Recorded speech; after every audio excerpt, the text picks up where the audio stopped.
Good morning, listeners, and welcome back to our Literary Corner.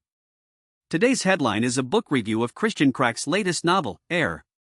Swiss writer Christian Kracht, translated by Daniel Bowles, takes us into a world built around the quiet art of decorating and the sudden, almost absurd shift that follows a commission to a former NATO bunker.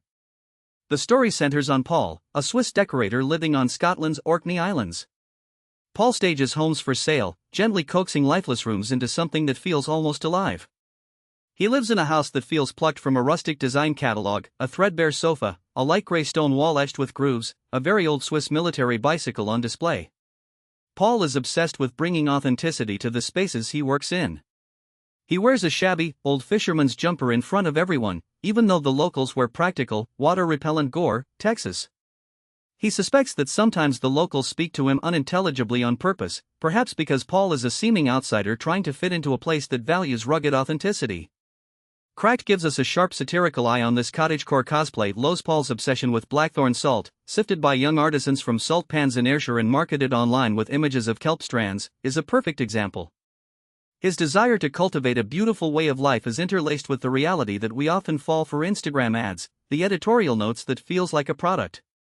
For Kracht, Orkney is a place of absent colors, everything washed out, lonesome, bleak, flat, especially the gray, his favorite color, a statement that is as very Swiss as it is deeply obsessive.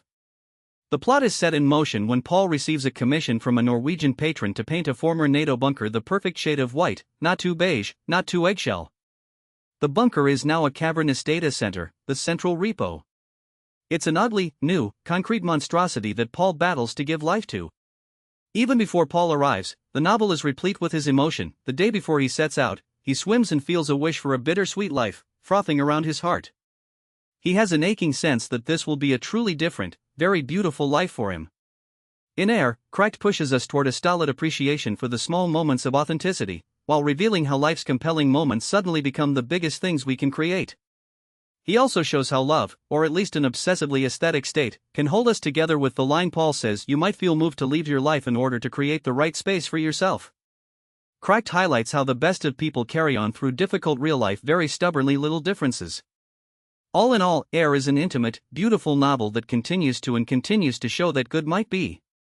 The book is one of the small space flaws which are sure to hold the right truths. That's all for today. Thank you for listening, and be sure to check out Air for yourself next week maybe. Quan final signature. Goodbye.